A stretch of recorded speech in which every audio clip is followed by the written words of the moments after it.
Hey there! Before we start the podcast, I need you to put down that Wavebird and listen up. I need money. For a tenth of what the price of that wireless GameCube controller costs, That should be like $5 if you got it off ShopGoodwill. you can support me here at the podcast of Two Consoles Too Late. I need to buy more games.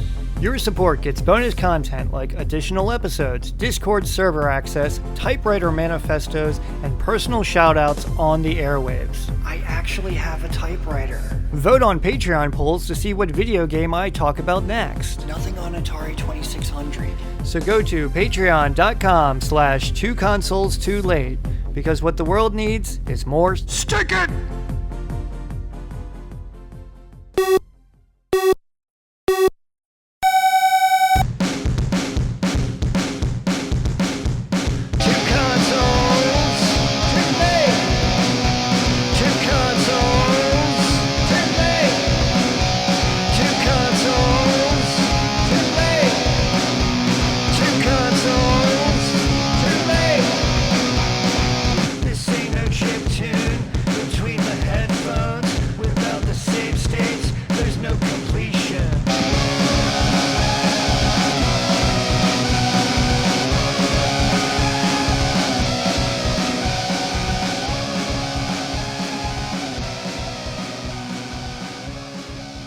Hello and welcome to the Retro Video Game Podcast of Two Consoles Too Late.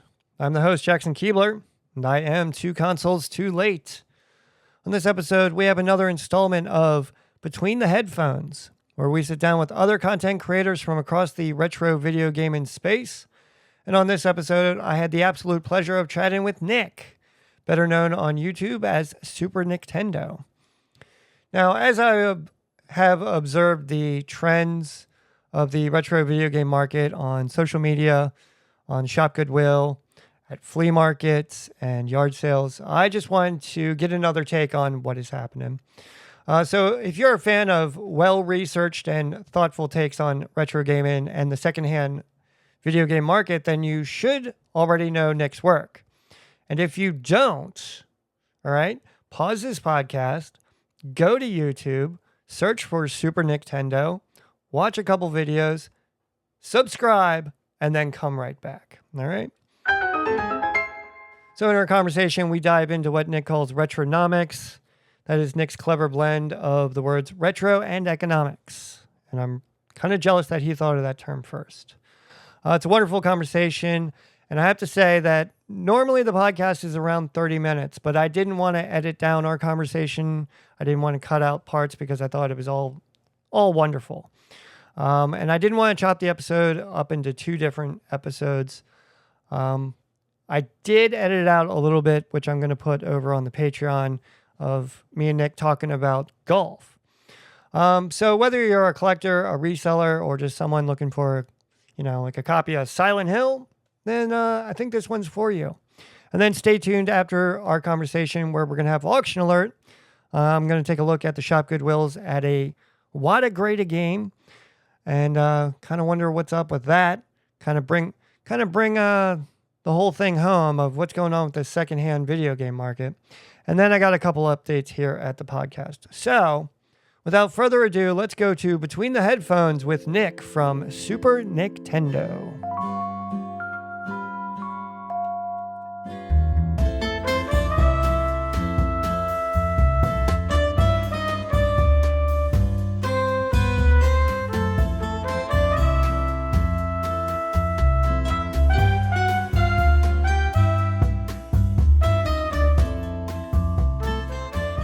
All right, Nick, well, thanks for coming on the podcast and talking about the secondhand video game market. Yeah, it's a pleasure to join you here. I'm really excited about these topics that you got here. So, let's just get into it.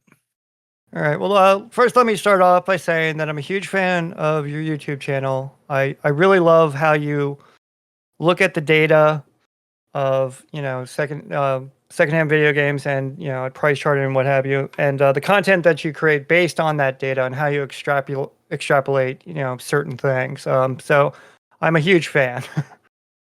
Yeah, I appreciate that. Like it's been kind of a struggle to grow the channel when you talk about topics that are kind of like way too niche. So, it's always nice to have people be like, "Yeah, I really enjoy what you do" and stuff because, like the struggle to make videos and stuff, gets to be a big deal here. Yeah, I mean, any sort of content creation, comes with its challenges, as it were. I mean, I just do a podcast. I can't imagine, making videos, and I've thought about, going into video podcasting myself. Yeah, I mean, like ultimately, like you have to enjoy what you need, what you do, and like I really enjoyed at the time trying to figure out like how to mix data analytics with video game prices, and I think originally when I started out there, I was like, well, like it's gonna turn into like I was writing it from an angle of like to get like a better paying job. Like that was kind of like the thing. I wanted to build like a portfolio, so to speak, of like how my data analytics went. And um like earlier this year, I just like realized that I didn't really know as much as I could have known about data analytics, especially when like it comes to translating to like an actual job. And like a lot of people, when I brought up like that I did this YouTube channel and thing, they're like, oh, it's YouTube, it's a waste of time, right? You're not really going to be focused on this job, you're going to be more focused on video games and all this other stuff. So I kind of like have taken a step back to just reevaluate like how I want to present the data when it comes to a YouTube audience and stuff, and retool it so that it's a little bit more accessible and it's more fun for me, because I think what really just like made me think of like what am I doing here is last year when I came out with that video about the video game like boom of 2020 and stuff. I put like a ton of work into it. I put like 3 hours, I mean 3 months of work into learning all that stuff, and it just didn't come out the way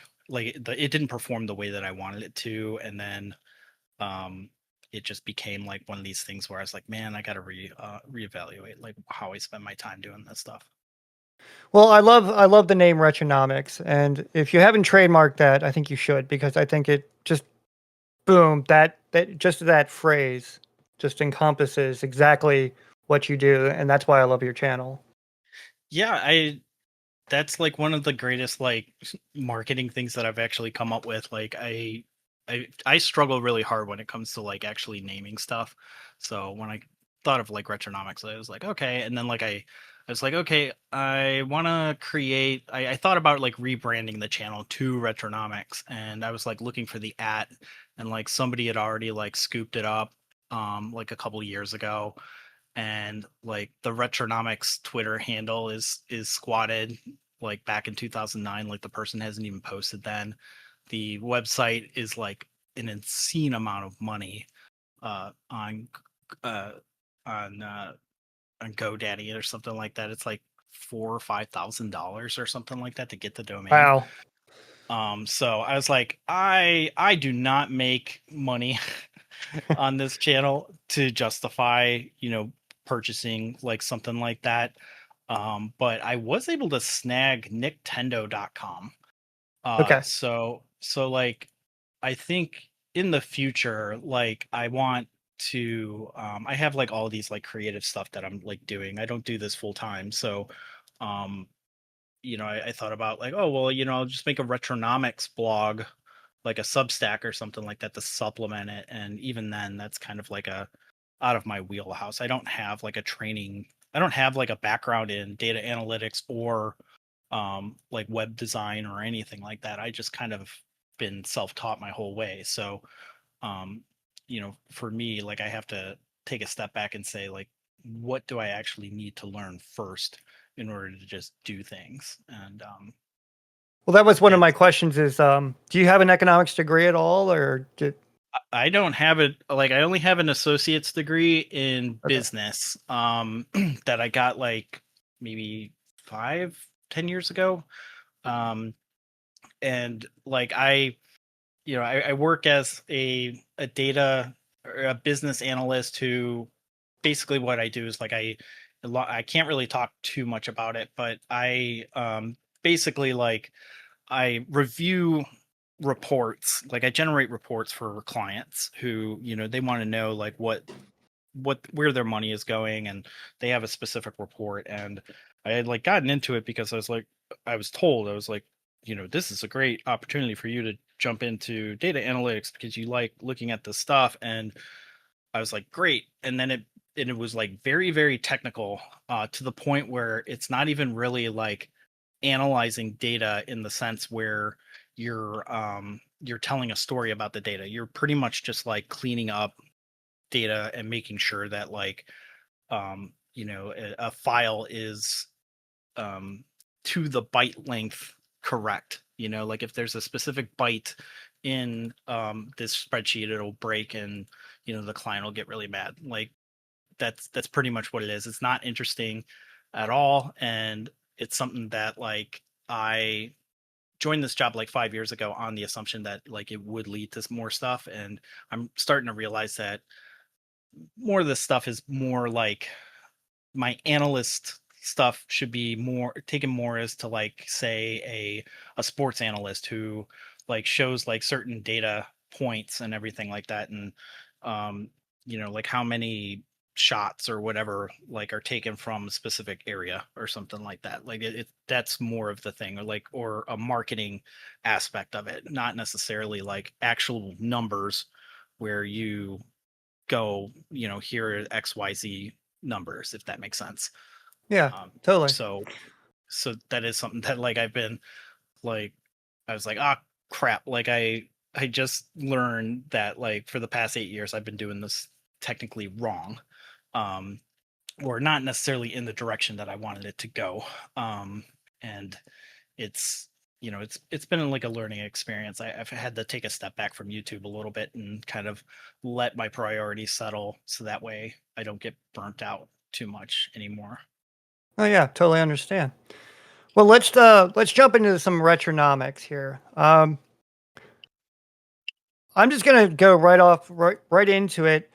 Do you think that the secondhand video game market? Do you think that we're in a bubble right now because of the price increases of COVID, post COVID in 2020? Because personally, I'm just looking at everything. I look at on the podcast. I look a lot at Shop Goodwill. I go to estate sales. I was actually just looking at an estate sale that came across my Facebook feed, and they've got an Atari 2600 Vader in the box. They've got an N64 in the box. They've got a sealed copy of Mortal Kombat Sub-Zero Mythologies. Um, and I just know like resellers are going to jump on this. And it's every time I just kind of look at the secondhand video game market, I think, okay, this is getting crazier and crazier. And at some point, this is my speculation. I think it has to stop. Yeah, I don't think that they're like a bubble assumes that like it's gonna uh that it's gonna pop, right? And I think like a lot of people think like for what a bubble, for a retro or any type of pricing bubble, there has to be like a sharp growth that like continues to go up and then like it crashes all the way down. And I don't think as a whole like that there is a retro video game bubble. Like video game prices have like increased dramatically over the past 5 years, but I would I wouldn't call it a bubble. Like I definitely think that this is kind of like the new normal when it comes to retro video game collecting.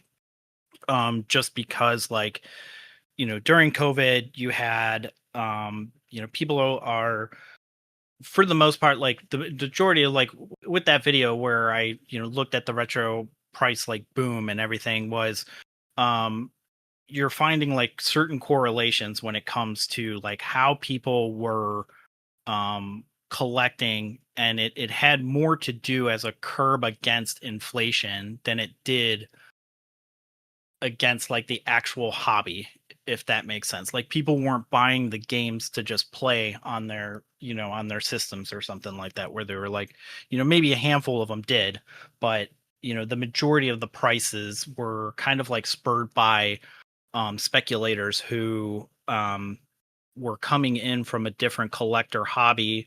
And then you had a lot of people who made a ton of money on crypto and stocks and everything like that. And then you also had people who abused the PPE loan thing that came in, where like a whole bunch of businesses were able to buy they got like a whole bunch of money that was supposed to go towards their employees, but the way that the government just like gave money to anybody, like anybody could take advantage of that. Like there were instances where somebody got caught because they were buying like a Lamborghini, and like they also bought some really expensive Pokemon cards. And I think that's also the part of it too, is that you have this new collector's market that has exploded in the past couple of years. Like those NFTs that were just a flash in the pan really like unlocked and like made collecting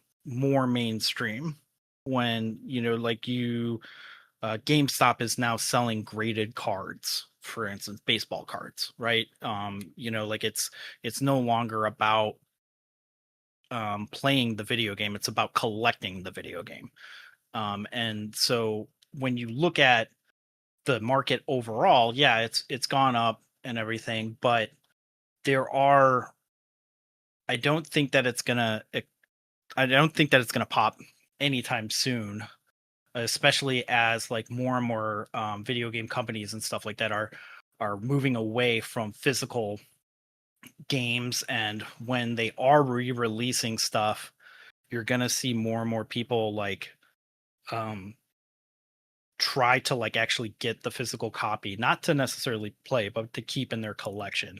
And you saw that with the graded games, and that kind of spilled over a little bit as well, because graded games they're expensive, and if you're priced out of it, then you're going to look for more inexpensive stuff. And so maybe you're collecting complete inbox Nintendo 64 games, or I just got done doing a video about Silent Hill, like where Silent Hill 2 and 3 and the first one, they're all north of $200 for a complete copy, when before 2020 they weren't. You could barely find them for $50, like. So yeah, it's exploded, but I think instead of saying that it was a bubble, I think that video games were undervalued for a very long time. Okay. I mean, because I just, from the outside looking in, I was like, okay, this kind of feels like a bubble. So I just, I don't have my macroeconomics textbook anymore. So I just, did like a Google search, and, I got like, I guess the characteristics of, an economic bubble. First you have an unsustainable price increase. And I was like, okay, well, I guess that's kind of like, post-COVID, sharp spike. And then you start to have like speculative investment. There's a price surge. It's, a lot of speculation out there. And I think a lot of resellers are starting to jump in on the video games, realizing, okay, I can, get these games cheap and then flip them. And there's a lot of flipping going on. And right now, the next characteristic is euphoria and overconfidence. And I look at my social media feed, and I'm still on Facebook. I haven't given it up yet. But there's all these posts of people saying, oh, I went to a flea market and I picked up all this stuff and I got it dirt cheap, And it's just, a lot of times I'm seeing these posts and I'm thinking, like, is this real? Like, did somebody just take some stuff off their shelf and take a picture of it and say they found it at a flea market? Because you kind of have to take that stuff with a grain of salt. But there's all these quote unquote acquisition posts, and it's just, there's a frenzy. Like, we got to get this stuff, before it goes away. And I guess that's just kind of where I'm scratching my head is like, where is all this? It's like a madness. So it's the best word I could use is frenzy. Yeah, and like I guess like in order for it to be considered a like a specific like bubble, it needs to be like resold as well. So like that's kind of like where the bubble like theory kind of like starts to like if I know that some people they buy games to sell them, right? Or in that regard, but like I know that some people say that they buy it for an investment, but like the majority of the people, they just like they buy a copy of Super Smash Brothers or something like that because they want to play it, and then they keep it. And then maybe down the line they sell it, you know, for whatever the going rate is and stuff. So I that's why it's like it's very complicated to say that it's I not necessarily complicated, but like I just want to be conservative about calling it a bubble because the economy of like when it comes to retro video games, it's very hyper specific. I've been selling a decent amount of my collection um to fund other hobbies and everything like that. I just recently got into golf. So I, bought a new set of golf clubs and, those are expensive and then going golfing and everything. And I kind of realized that I'm like, well, I don't really need all of these games. Like I'm not going to get rid of everything, but when I'm looking at it, I never bought those games on the intention that I was ever going to sell them. Like uh when I bought Silent Hill 2 and 3, I found them at a thrift store for $2. I Oh found boy. Tactics Ogre like maybe like 10 years ago or something like that. Like I found the majority of my games like I found at thrift stores or like I bought them a long time ago where it wasn't really like a lot of money. And like when I first started collecting, I started collecting in like 2004, and me and my buddy, we just wanted to have the top 25 NES games. And I remember like the most I spent was on the first Mega Man, and I spent $20, and I thought that that was outrageous, like because everything else was like $5 a piece. Like you could find like the game stores had stacks and stacks of NES games that were a couple of dollars a piece. Little Samson was $35, and I was like, no, I don't really think that I want to pay that much for it because I think that I can find it. This is also during the time where all these rental video game stores were closing down. So you could find a whole lot of NES games for like $200 to $300. And that was the fun thing to me. It was just to find these games rather than just to curate a collection.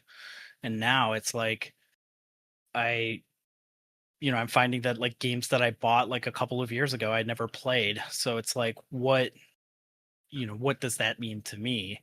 And so like I've just been selling them off, but I I got to the point where I'm not really selling stuff for the price that they're going for.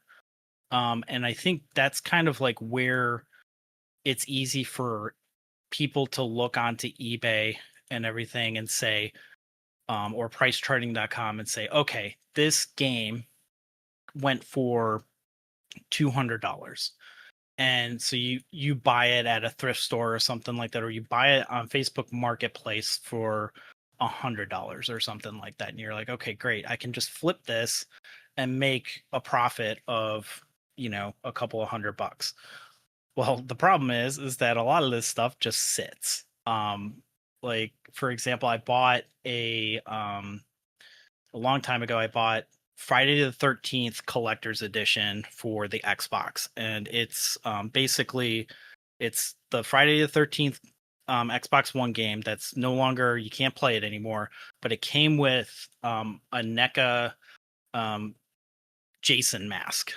And so like I had it sealed and it was just in my basement forever, and I was like going through stuff and I was like, well, this is something that I could just get rid of. How much is this going for? And it's like $300. And I was like, holy smokes, like I'm just gonna put that up there and see what happens. And well, it sat, and I think I put it for open bid because I was like, I just need to get this stuff out, and it sold for like $80 or something Oof. like that. So it's like, yeah, like games are expensive, but like if you're only buying them on eBay, or you're only exclusively, um if you have no patience, I guess that's the thing. It's like, if game collecting is expensive if you want to build a collection within the next year or so. But if you're willing to just like wait and actually like figure out what you want to buy, there are it's still a lot of games that you can uh you can um you can find for relatively the same price that they were before the boom happened. Well, I think that's another thing. I mean, when it comes to video game collecting, I am far from the maddening crowd. I'm sort of I on the podcast. I'm always saying I'm video game collecting adjacent. Hmm. Like I'm not an active collector, but I like learning about the I guess the marketplace and the history of the games, and it's a huge impetus behind the podcast. And it's why I do because okay, what is this and why is this going for so much? And then I learn, okay, Twilight Princess for the GameCube is so much because. Um, but then there's all these, once again, I'm coming back to social media, and it comes to a point where with social media, it's like maybe I should just turn it off. But there's all these, I guess it's like remorse or just people remember in the golden times, like, oh, I remember when I could get that game for $5 and now I can't, it's like somehow like they're mad or angry that the market is the way it is. And unfortunately it's just, like you said, it's kind of like the new norm. Yeah, it's an inconvenient truth to tell people that, because like I don't want to be mean to anybody who says that, video game collecting, they wish for the days. But like I've been collecting since 2014, and everybody has been saying that since 2014. Like it's not like a new thing. Like if you're saying like, oh man, like I really wish that games were cheap and stuff, like that's not really a new phrase that's been saying in 2025, because people were saying it in 2014. Games have always been cheaper than they were today. And like it's a question that I guess like people need to ask themselves, is like, why do they want the game that is expensive? Like, I can understand like if you just got into Silent Hill or something like that. Silent Hill has been expensive for a very long time. So yeah, like I kind of get that. But like games that, kind of like blew up for a little bit, like Piglet's Big Adventure or whatever that game is. Piglet's Big Game, that Silent Hill like knockoff. Like that game exploded in price. It was like $12 in November, and then some person on Twitter talked about how spooky it is, and then like it shot up and it was going for like, people were selling copies for like over $100. And now like if you look at the price in June, it's it says that it's 52.75 with a handful of listings. Like there's one listing that went for $20. Um, so it's a matter of like why you didn't, like, if you didn't have any I didn't know what this game existed until somebody was talking about it. So it's like, are you going to buy a game because somebody talked about it, or do you actually like want to play for it? And I think that's really like what plays into a lot of this frustration, is because a lot of people that I see complain about that are more obsessed with like actually like buying things than they are actually like interested in the game that they play. Because if you are um if you are just into the game and you want to play a game, like you can set yourself a budget and say, okay, I want to only spend say $100 a month on a game. And you say, okay, like Silent Hill is $200 to 250.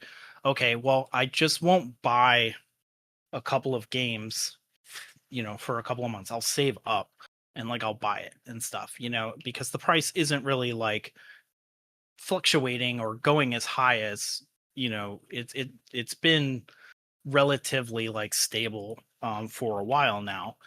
And so then like it becomes like this inconvenient truth where they're like, well, I just don't want to pay that much. And it's like, okay, well, you don't have to. There are plenty of ways that you can like play this. You can actually like emulate it. You can just download the ISO, because it's not physically available anywhere else. So you can just do it that way. Or it's on the PlayStation store for like $5 or whatever. So like there are alternatives to it. And so like that's kind of like, and then eventually they kind of come out, they're like, no, I actually like want the actual copy. And it's like, okay, well, like unfortunately, like other people also want that copy, so they are willing to pay for it.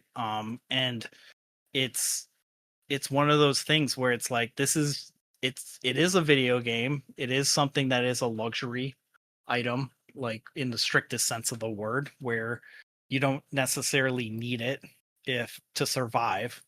And also like just because that's the going rate on eBay doesn't mean that you actually have to buy it right now. Like you can hold out and put up alerts and do all this other stuff to kind of like try to find something that like comes up for really inexpensive and stuff. Like a greatest hits version is $200 or so I think that's really like what people need to ask themselves when they get upset about these prices. Like, yeah, you can't build a collection as fast as you used to, but also at the same time, you really shouldn't.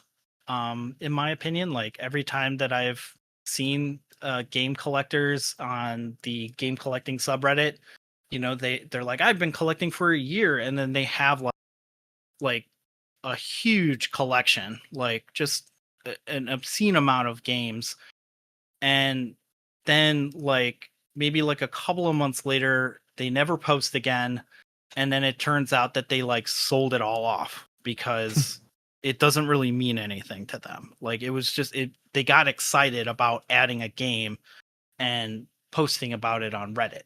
And like that's something that I actually like I fell into, where I would see somebody post about a game and then I would go out and buy it. And then I would get excited about telling people about it. Like I would get something in the mail and I'd be like, hey, I got this thing. And then like I put it on my shelf and I never thought about it again. So I was like, why am I actually like buying these games? Like I'm essentially what I'm doing is like I'm converting my cash into a non-liquid asset that I could not move if there was an emergency. And so like that really becomes like something as I get older. Like I'm 42, so it's like I'm not getting any younger, and the games that I play and like all these priorities, I'm like, maybe it is time to like curate down instead of like growing this John Hancock level of video game collection where it's just like you're putting an addition onto your house just to house these games. If that's something that you want to do, fine, but like that's not for me. Totally agree. Yeah, I mean, piggybacking on the whole Silent Hill, wonderful video, by the way. I highly recommend that video. So I want to play Silent Hill. I want to see what this game's about. Part of it is I want to play it and see why is this worth $200. From what I understand, it's a great horror video game. Not really my genre, but I like trying new things. But when the rubber meets the road, I just hopped on my PS3 and I can download it for $7. I'm like, boom, that's all I need. I don't need a $200 copy because I'm probably realistically only going to play it once, and that's where I'm at. That happened to me. I played Vagrant Story, had a little bit of nostalgia. I was like, oh, I'll play this again, but a copy of Vagrant Story is $100. whether it's worth $100 to you, that's you. But me, I downloaded it for maybe like $10, and was the quality as good? Uh, there may have been like a decrease in quality in the emulation, what have you. I'm not the kind of person that would notice something like that. But some people do. And I think, that's another thing that, sort of drives uh, collections is, the physical copy is better than, emulation in some cases. Yeah, for a long time that was the reason why I got into collecting in the first place. Like when I started collecting, like it wasn't emulation was drastically different than what the hardware could provide. Like it was actually like better to just buy the original. Like there was like this whole meme a long time ago is like, what color is the sky in Super Mario Brothers? Like, is it blue or is it purple or whatever and stuff? Because the color would change depending on like what emulator that you used. And like back then, like when it was emulating, like it was just a cool concept. Like it was like, oh cool, like I can play a whole bunch of like old Nintendo games on my original Xbox. Um, or I could put a tiny laptop computer into an NES shell and play all of these games. Like no one really gave a shit about like whether or not it was accurate. It was just that it played. Like back when it was Super Nintendo, like it was like, well, you could play F-Zero on a handheld, but the frame rate is like 15 frames a second or something like that. It's like, abysmal, but it's still playable. And now it's like, well, if the sound isn't like cycle accurate, then it's not really worth, emulating or other stuff. And I think like that's just the evolution of the space. And I think a lot of people still feel that original hardware is the only way to go, just based off of um that original like opinion, when physical gaming first started. Because there are a lot of people here in the retro video game space that have been around for 20 years or whatever. 20, like they've been in the space for 25 years, and like there's been so much dogma built up around like the proper way to play a video game. Like, oh, you need a PVM to play it. You need all of your consoles need to be RGB modded. You need like these really expensive SCART cables. Like you need all of this stuff. Like if you don't have that, then are you really playing the game? And then it becomes a point where it's like, okay, well, I just want to play the game. Like I bought a Retro Tink 4K, and I was like, okay, like at the worst, I'll just sell it, if I don't like it. But I've gotten rid of like my large CRT, because like of how well it operates on an OLED TV, to the point where like, yeah, like that is the way that I play now. Like there's no perceivable lag. Like the sound is better because it's piping through my sound system. uh like it's a bigger screen because I have a 65-inch TV. uh and so like then it becomes like a point of like, okay, well, how am I going to play these games? And that has become like one of the reasons why I've been getting rid of this stuff, is because like the space has evolved so well now. Like you can get a flash cart for almost every system that exists. Like I have one for the Atari Jaguar. I have one for I got a PlayStation 2 modded that it has an ODE in there. My GameCube has an ODE. Um like I have like all of these modded systems. Like I have a Mister system as well. So it's like emulation has gotten so good that unless you really like, for me, unless like I really have a personal connection to a game, like I'm not really going to collect it. Right. And that's something that finally like clicked for me, because I got a copy of Silent Hill 2 that I've never played. it's time for somebody else to enjoy it. You know, that's kind of like how I'm interpreting that now. And it saved me a lot of money because now like the only games that I actually like hunt down are Atari Lynx games. I'm trying to build a full set, and I'm almost there. Nice. Going back to the, you're talking about CRTs. I just, my wife, kind of a long story. My wife came across, somebody was just getting rid of a 27-inch Sony Trinitron. And she said, nope, my husband will take that. And I hooked it up and I tested it out to make sure it worked. And then, of course, I flipped it. And the only reason I flipped it was because I just don't have space for a CRT. If I had a bigger house and I had, a quote unquote game room, I would have kept this thing. It was a wonderful TV. And when I hooked up my Dreamcast to the Trinitron, it was night and day from when I hooked it up to my little flat screen I have here. And right away I saw like, okay, there's definitely value in these old CRTs. So I get that sort of, part of collecting of the genuine experience, because technologically it looks better because that's just the way it was designed. Yeah, and that's kind of the like that's another collecting market that has popped up in recent years and stuff. Like like most of the time, like I live in Chicago.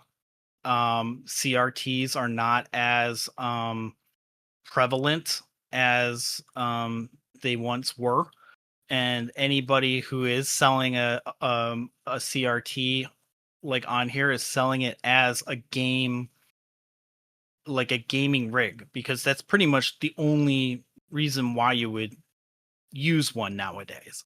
Like you're using it as like a retro aesthetic. Like that's part of it now. It's like the 80s and the 90s and stuff are now an aesthetic as much as like they were for the people who grew up in it. Like I've been getting into like records and stuff and buying, records, and I went to a record store and I was like, yeah, I used to collect retro video games and I kind of want to like I'm not going to collect vinyl, but like I want to have albums that I really, really enjoy listening to on vinyl. And, the guy's like, oh yeah, like it's kind of weird because like young people who are like anywhere from 15 to 25, they are getting really into this retro scene. Like when Stranger Things 4 came out and you had Kate Bush's run up the hill or whatever that song is, like a Yep. song that like I grew up in the 80s, I never heard that song. Like Oh, everyone's like, like, oh, like it's Kate Bush, and I was like, I'm sorry, like I was out of it. I was a nerd. Like I didn't really have, I didn't listen to pop. So I listened to oldies, but like, he was like, yeah, this young girl, she came in and she wanted the vinyl of Kate Bush, and like, she's 15 or like 20 years old, and the vinyl had like skyrocketed in value as soon as Stranger Things came out. Like it was like $250 or whatever it was for the vinyl. And he was like, yeah, like, I mean, I could sell you this now, but in about like a week or two, they're going to be reprinting the vinyl. And it's going to be like $25. Like you can get the reprint and it sounds exactly the same, and in a lot of cases it sounds better because it's like remastered, it's fresh vinyl, it's like it's brand new. And she's like, no, I want the original. Like, so it's one of those things where it's like, same thing with CRTs. Like I had a 20-inch Trinitron, which was like the perfect size for a Trinitron, and I was like, I want to get a 27-inch, like a bigger one. A 27-inch is kind of like the sweet spot for large CRTs for me. And I was like, okay, well, I could sell this 20-inch Trinitron for like $150 to $200 or whatever the going rate was in Chicago, or there is like a person on Twitter who was looking for a CRT. You know, she wanted to get into like retro games and stuff, and she's in her 20s. And so like I just reached out to her and I was like, hey, like, do you want this TV? Like, I know that it'll go to a good home, it'll be used the way, like, you're not going to flip it or anything like that. Do you want it? It's actually a pretty decent TV to get into, you know, because I paid like $10 for it at the time. So, you know, she was like, "Oh, absolutely." So like I met up with her and stuff, you know, and it's crazy because, you know, I'm twice her age, and I remember like, you know, CRTs were the norm, and you know, she's probably never really grown up with one in her house. And you know, like that stuff, it just becomes like vintage, you know, just the way that like 1970s, you know, aesthetic became popular in the 90s. Yeah. So, and that price goes up. Yeah, I mean, when when I was at Goodwill, we saw like this weird trend in the old, you know, point and shoot digital cameras. We were like, why are these going for so much money? And apparently, you know, the millennials were just all about these digital cameras, and that just drove the price up. When it comes to my personal, you know, nostalgia collecting, I've kind of fallen down like a VHS kind of rabbit hole, and like certain movies, if I see it on VHS, I'm gonna pick it up, just to, you know, kind of watch it on VHS. And I mean, the quality is for crap, and you know, when it comes down to it, you should probably stream it and see it on widescreen. But for me, I'm doing the VHS thing just completely out of nostalgia. Yeah, I mean, there is something to be said about like I've been like designing my room to have like a certain like retro aesthetic that makes me like feel more um like in tune of like what I actually remember. Because when I was growing up, like, yeah, I played video games, but I didn't play them as hardcore as like some other people. Like, you know, it took me a long time to like actually beat games. And in a lot of cases, like, you know, you know, my mom would never buy me a video game unless I beat the first one. And so like I didn't get like a lot of video games as a kid. And so like when I had like all of these video games, I'm like, wait a minute, maybe it's not necessarily video games that I'm interested. It's more of like the era of like this, you know, 80s and 90s like nostalgia. So like I found a Teddy Ruxpin, and I have an Apple IIe computer that, you know, I got that because that was the first computer that I used when I was in kindergarten. Um, you know, like, and I just recently picked up a retro a record player that like I found for $25. It's from the 60s, and it's a Zenith, and I'm from Chicago. Zenith has a big nostalgia for me because Zenith is, you know, a Chicago brand, and everybody that I knew had a Zenith television. Like, you know, that was, you know, we didn't have Sonys, we had Zeniths. And you know, so like, yeah, Zenith didn't make the best looking TV, but you know, that's what I remember. And the same thing with, you know, watching movies on VHS. I personally I've been watching laser discs, and I run them through the RetroTink 4K, and then I can play them on my OLED screen. Because at least like with movies, like I'm not about watching movies on like small TVs. That's just not how I like watching movies. But like, you know, if I find like an old television show that I or an old movie that I watched when because my dad used to pirate VHS tapes like all the time. So like, you know, yeah, watching Robin Hood Men in Tights or something like that on a CRT, like that's only 13 inches. You know, that definitely brings back more memories than it does watching it on the full screen. Yeah. So, you were talking about, you know, like how you've gotten into golf, and I got into golf, I guess, in my around my 30s. I was dating a girl, we took lessons, and then we just got bit by the bug, and like I did the golf thing strong for like I'd say almost 10 years, and then I just kind of put it down because I reached a point where I was just like, well, I'm not really getting any better, but I still do enjoy it. Um, but you're saying like, okay, you know, you're transitioning from like, all right, I'm going to sell a couple things because I'm enjoying something else.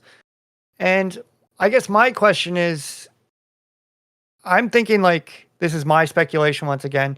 Like in the next 5 years, I personally would expect to see the beginning of somewhat of a sell off. Because I'm 45.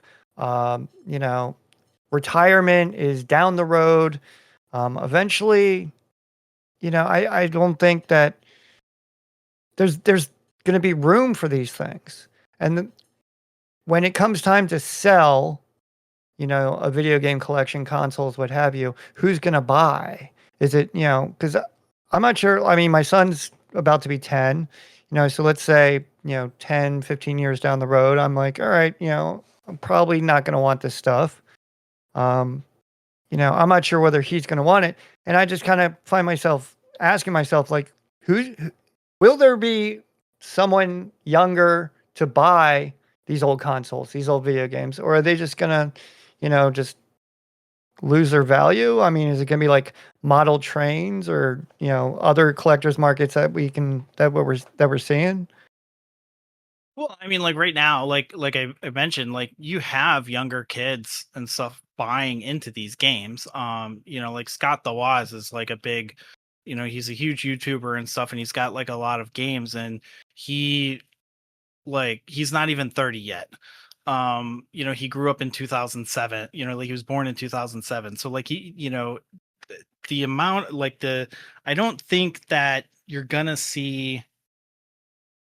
It's not gonna be like what Atari was when the NES and the Super Nintendo came out, and like those are worthless. Like I don't think that you're ever gonna see a point where a Nintendo entertainment system like with games and stuff like that is never going to be like something that isn't desirable. I mean, obviously like, there's always a chance for everything, but like I think it's a little bit different when you consider like, model trains, for example. Like my grandpa, he had like a huge model train like diorama and everything like that. He built that, but he also had the space for it. I mean, like, and that's what you need the space for. Like for an NES, like you can buy an NES and then like maybe 15 games or whatever, and you could just like keep them in a shoebox, and just bring them out whenever you need to.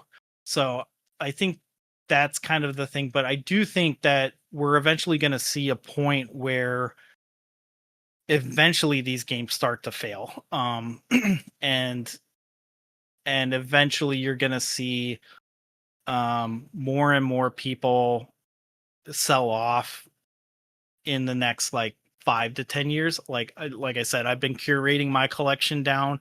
I wish that I didn't have as much attachment to them like a couple of years ago when the prices were just like crazy. But I still had that fear that like eventually I would like play them again. But now like I I was recently diagnosed with ADHD and stuff, and I think that that's really the main reason why I started to like reevaluate like exactly what I what I wanted out of a video game collection. And you're seeing a lot of big people like sell off. Like my one friend, he sold off a long time ago, and he was like he made way more money than I did, and like he would go to Japan and then like he would come back with two extra suitcases full of games. Like, he just had like this gigantic video game collection, and then eventually he was just like, you know what? Yeah, the physical copies of it, like it becomes a liability too. Like, and that's one of the reasons why I've sold off some of my games, is because like a game is now worth $200 to $300, and what happens if you break it now? That's money that's gone now, and like I don't like that anxiety, like having so much value into something that I can't enjoy anymore. And like that was like the whole cool thing about having a video game collection, especially if you collect loose cartridges. Like you could buy a copy of Earthbound for, $100 to $200. You could play it, you can beat it, and then you could sell it for almost the same amount that you paid, if not more. Like no other collecting niche has that like factor built in. Like you can't really buy a comic book that is like put into a nice like card or anything like that. You can't just like pull it out of its case, read it and stuff, get your fingers on it, bend the edges and stuff, and then sell it for more than what you paid for it. Like immediately the value depreciates as soon as you use it.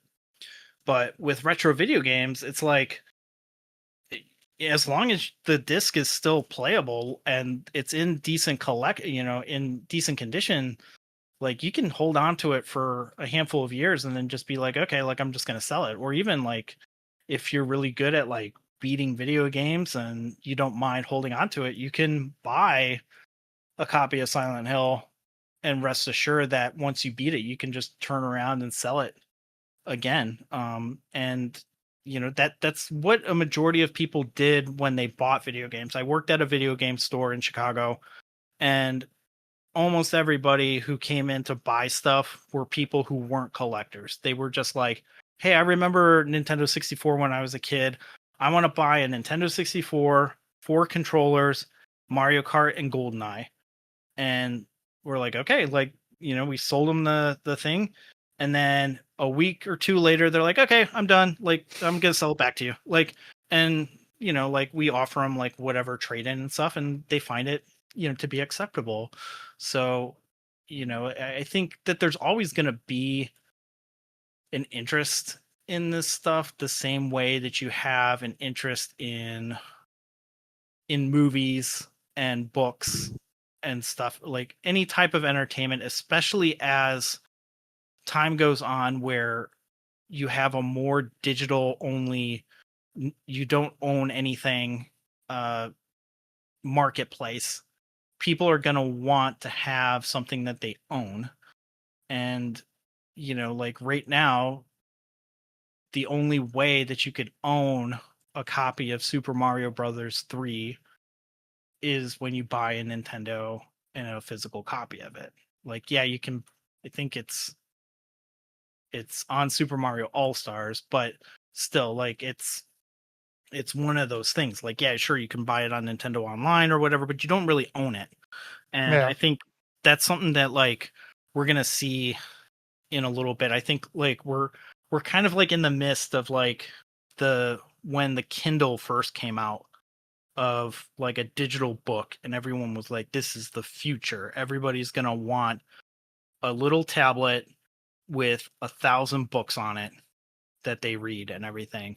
And now when you look at it, you're like, well, uh books, physical books are more popular than ever. Like vinyl for the first time in like ages has outsold CDs. More and more bands are like actually like understanding that people want to have vinyl. The Offspring, they just re-released Americana, like as a special edition thing. And it's like back in the 90s they didn't release it on vinyl because vinyl like didn't really exist in the 90s. Like so like for these masters to come out like on vinyl that never were released on, like you're talking about a format that a lot of people thought was going to go extinct, and now it's come back. And I think that we'll still see a lot of you might actually see some companies realize that people still want to buy copies of games for old hardware, and they might think about re-releasing it, at least not now, but eventually. I think that you're going to see a little bit more people embrace the that specific mentality of it. I mean, not now, but I do think that it's going to get worse before it gets better, though. Okay. All right. Well, thank you so much for talking. But before we go, I have some quick fire questions that I ask everyone who comes on the podcast, if you don't mind. Sure. All right. Now, normally I always say one of the questions is, "What is your thoughts on physical versus digital?" But I think we really covered well into that. So I changed that question. Um, since you've gotten into golf, I have to ask, what's your favorite golf video game? See, that's a thing that like I'm actually like I want to make a video on like what the best golf game is, but right now I put a ton of hours into everybody's golf on the PlayStation 4. Like that still is kind of like my favorite game so far, but Golden Tee is definitely one that I really enjoy playing. I used My friends and I, we used to live like maybe like a block away from a bar, and every Monday we would go and we'd play Golden Tee. And I got really good at it too. And so Atari just like announced they're like, we're bringing the Golden Tee like collection. So I went and I bought a physical trackball, like an arcade trackball, so that way I could play. And it turns out that like, I mean, this trackball is essentially a mouse, and the new PGA game, the 2K25 game, you can use the trackball to strike the club. So I was like, oh wow, like so any game where like you can do like the trackball is like my favorite, but I think everybody's golf is like a lot of fun. And then for like retro stuff, I think um I think NES Open is like my favorite. But like I've been trying to like figure out, like I tried to do the Game Boy Advance one, but the Game Boy Advance one is a little bit too boring, I guess, in the sense like where I think yeah, everybody's golf really spoiled me because you can customize the characters, and like um the the game is like much more dynamic when it comes to like challenge. So I think yeah, everybody's golf and then followed by Golden Tee. I guess I All say. right. My top three was Tiger Woods 2004. Me and my friend Brian played the crap out of that. We got to the point where we were facing Jim Furyk and we just couldn't beat him. It took us like 2 weeks to beat him. A lot of hours put into that game. But it's great that you bring up Golden Tee because we used to do the same thing. We used to go to a bar. And I can't think of the hundreds of dollars we pumped into Golden Tee. And we smacked the crap out of that trackball. I was always surprised that these things still worked. I mean, because we hit those things really hard. Yeah, like I mean that was the fun part of it. Like I played on mobile. Like I have they released an iPhone version, and that's okay. It's not the same as like the trackball though. Like nothing Oh beats yeah. the trackball.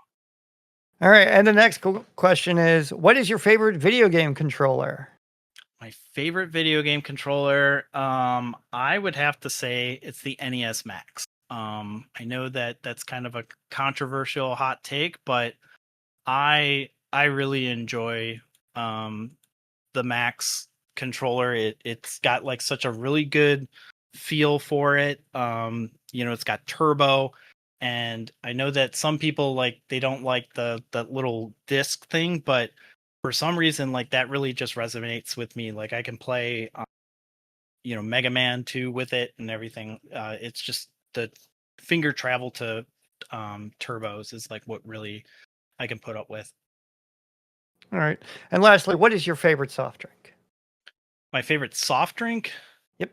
I don't drink soda anymore. I My favorite when I drank pop all the time was Dr. Pepper, and then followed by Pepsi. But now I would drink just iced tea and lemonade. So an Arnold Palmer is like my favorite soft drink.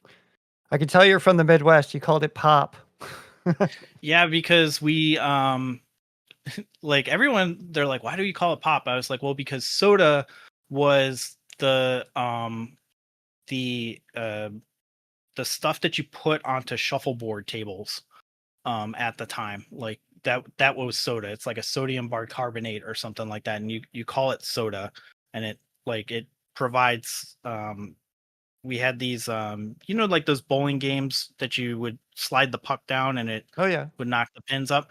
Like, so you put it's a sand, it's a silica, and like we always called it soda. I mean, no one calls it soda now, but like, yeah, so a pop was something that you drink and soda is not something that you drink. All right, so thank you and namaste to Nick from the YouTube channel Super Nicktendo. Once again, head on over to the YouTubes, do a search for Nick at Super Nicktendo, and like and subscribe. A lot of good content over there. But over on the Shop Goodwills, we've got a copy of Super Mario Bros. 3 that is sealed, WATA graded, and it's going for a pretty penny. Auction, auction, auction, auction, auction, auction. Alert. All right, this auction is coming from the Goodwill Industries of the Southern Rivers. Now, I had to ask myself, where is that? Well, it's down in Georgia. And I'm not going to do a crappy Southern accent because any Southern accent I do would probably not give justice to the regional flair of the Southern Rivers. Anyway, so I went to Google and I said, okay, why is it called the Southern Rivers? Because there's a bunch of rivers that flow through Georgia in a south-southwesterly direction. Amongst those rivers include the Chattahoochee, the Flint, and the St. Mary's. The others I could not pronounce. But anyway, this is a copy of Super Mario Bros. 3. It is right bros, not left bros. So big difference there, apparently. Big difference. The title is Original NES Nintendo Super Mario Bros. 3 Sealed, WATA graded for 9.2 B+. Now that's pretty good, I guess. I'd like to see an A+ in there, but it is what it is. Now, as of right now, there's 3 days and 6 hours left on this auction. There's been 20 bids, and right now it is up to $1,351. All right, but there's lots of time left on this auction. So me being me, I had to wonder, how much is this thing going to go for? So if you go over to the price chart-ins, the wonderful good old price chart-ins, a graded copy of Super Mario Bros. 3, right bros, not left bros, is $5,750. All right. So, of course, then I have to go over to Heritage Auctions and see a couple sold copies of Super Mario Bros. 3, right bros, not left bros. I think it's a funny side note. I think it's funny that Heritage Auctions, their website is just simply ha.com, ha.com. Like, the joke's on you. Maybe it's not me. If it's not just me, get on the social medias and comment that you also thought the same thing. Anyway, so I looked at a couple of sold copies of Super Mario Bros. 3.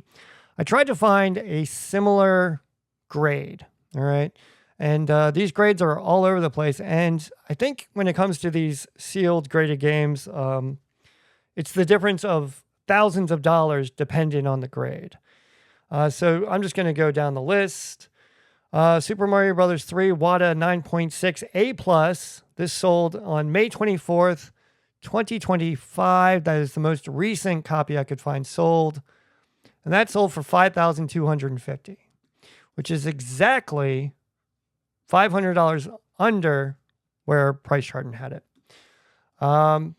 So I'm guessing that this copy is going to go for about the $5,000 mark. But once again, I have to ask myself, how did this end up in the hands of Goodwill? I'm scratching my head. And my next question is, who is shelling out $5,000 for this game? It's just going to sit on a shelf. Way to go. So there you go. Another fool and his money soon parts on Auction Alert. All right, so this episode's getting a little long in the tooth, but I just wanted to wrap up. Nick does a great video on his channel over at Super Nicktendo about value. And as we just saw on Auction Alert, that the value of Super Mario Bros. 3 graded, right bros, not left bros, is about $5,000. And I don't see the value there. And I would not spend $5,000 on a video game. But others out there do. Others see the value there and are willing to invest that kind of money for a video game that they can't play. And so my value is not your value. And that's something I'm constantly trying to remind myself of. I know a lot of times here on the podcast, I come across as, you know what, all you motherfuckers is crazy, you know. And that's my personal take. And I'm not in any way degrading anyone who finds value where I don't. Not at all. It's your money. You worked for it or however you got it, and that's how you want to spend it. Fine. So when it comes to games, I don't like to spend a lot of money. I think the most money I've ever spent on a video game is, I think, Twilight Princess HD for the Wii U, and I think I spent around $100 for that. I think the value might be a little bit north of that, but I really don't care because I didn't buy it as an investment. I actually enjoy the game. I would like a copy of Twilight Princess for the GameCube, a game I repeatedly talk about here on the podcast. But that's just a notch in my belt to get that game. And my value is possessing it and having it. I don't know why. It's strange because I've got the HD version. It's way better. And the value, the market value of Twilight Princess for the GameCube is, I think I just saw a copy go on ShopGoodwill for like almost $200. I'm not sure if that was an anomaly or not, but if I was going to go, purchase a copy, I would expect to pay at least $150. And a lot of collectors, a lot of gamers say, you know what, that game was worth nothing, pre-COVID. Well, that's not where we're at, right? That's a $150 game. And whether it goes down, I don't know. Once again, if I had a crystal ball, I'd be a lot richer. So another video that Nick did on his channel was about Silent Hill. And update here at the channel, I am playing Silent Hill. I am delving into the action horror genre of video games. But I did not pay for a physical copy of Silent Hill. Once again, check out his video. A physical copy of Silent Hill for the PlayStation is not cheap. It's about $200. Right now, over on the ShopGoodwills, there is one copy. Sony PlayStation Silent Hill PS1. 2 days left on the auction, 5 hours, $83. It's the greatest hits. I'm not sure about the condition of the discs, whatnot. But anyway, so right now, that a greatest hits copy is at $83. And of course, it's going to go up from there.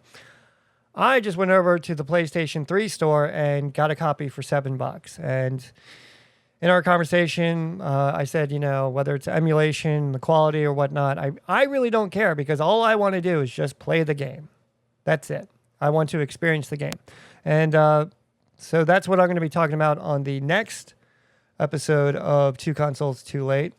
And I also acquired a copy of Shadow Man for the Sega Dreamcast. So I'm going to be blowing the dust off the Dreamcast. But before I play that one, I really want to get my hands on a CRT. But this time I'm looking to get like a 13-inch, something small that I'm not going to flip, that I'm actually going to use the way it was meant to be used.